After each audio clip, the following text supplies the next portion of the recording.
দেশের বিভিন্ন ধর্মীয় উপাসনালয়ের ইমাম, মুয়াজ্জিন, পুরোহিত, যাজক ও অন্যান্য ধর্মীয় নেতাদের জন্য মাসিক সম্মানী প্রদান কর্মসূচির আনুষ্ঠানিক উদ্বোধন করেছেন প্রধানমন্ত্রী তারেক রহমান।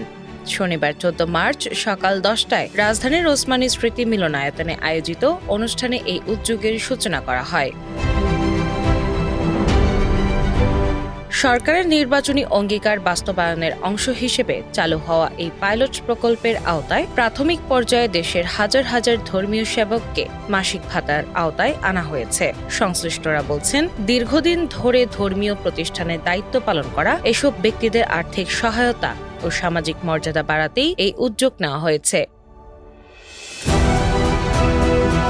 তথ্য ও সম্প্রচার মন্ত্রণালয়ের তথ্য অনুযায়ী কর্মসূচির আওতায় ৪,৯০৮টি মসজিদের ইমাম, মুয়াজ্জিন ও খাদেমকে মাসিক সম্মানী দেওয়া হবে। পাশাপাশি ৯৯০টি মন্দিরের পুরোহিত ও সেবায়েত, ১৪৪টি বৌদ্ধ বিহারের অধ্যক্ষ ও উপাধ্যক্ষ এবং ৩৯৬টি গির্জার যাজক ও সহকারী যাজকরাও এই সুবিধার অন্তর্ভুক্ত হয়েছেন।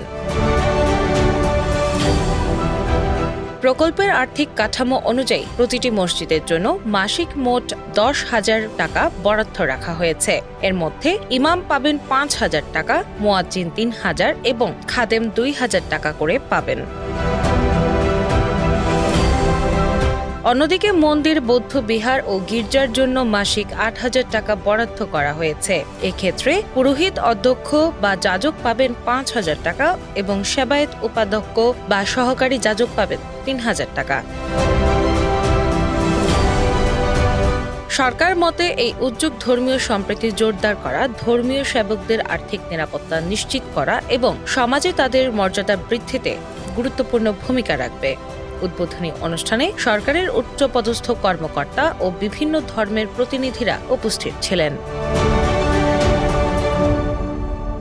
দিনা ইসলাম, বাংলাবাজার পত্রিকা।